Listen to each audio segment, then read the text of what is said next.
Hi everybody, so I updated the graphs on Arizona Real Estate Notebook with the latest number from the MLS, so numbers from the MLS for August. And it also includes for the number of homes listed for sale, it's updated through September. So it's a real mixed market. This is the time of year where we get a transition, but it's kind of confusing to me. On the one hand, the median price of homes, and all homes including condos, went from $215 in June to $208 in August. So that's kind of weird. That was a pretty steep decline. Although we're going into the weaker part of the year, if you would start to see a decline, it would be then. But that's a lot of a decline. But on the other hand, the number of homes that are hitting the market is down. I mean, obviously, if you get a lot of homes starting to hit the market, that suggests prices won't go up as much, or if they went up, if you're getting a ton of homes in the market, the price could eventually go down. So we're seeing a lower level of homes hitting the market, suggesting prices wouldn't go down. And we're also seeing sales. Sales are stronger than they were in August compared to the previous August. You can see that when you mouse over on the website. So check that out. So I don't know what's going to happen on the market.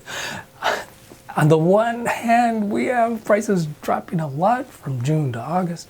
On the other hand, we have a tight supply. We're still in a 3-month supply. So we'll see what happens. I expect that the inventory of homes, which would be seasonal, would go up steeply between now and, say, November. So we'll see how much it goes up. If it goes up tons, then we're going to come into next year with a strong amount of supply, and prices shouldn't go up that much. But if it's still tight, if we're still at 3 months in November, yikes, prices could go up a lot next year. So we just got to see. I don't know what's happening.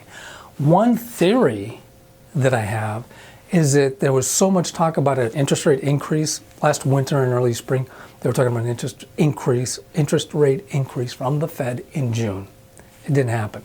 Then the talk was that it's going to be an interest rate increase from the Fed in September. And that didn't happen.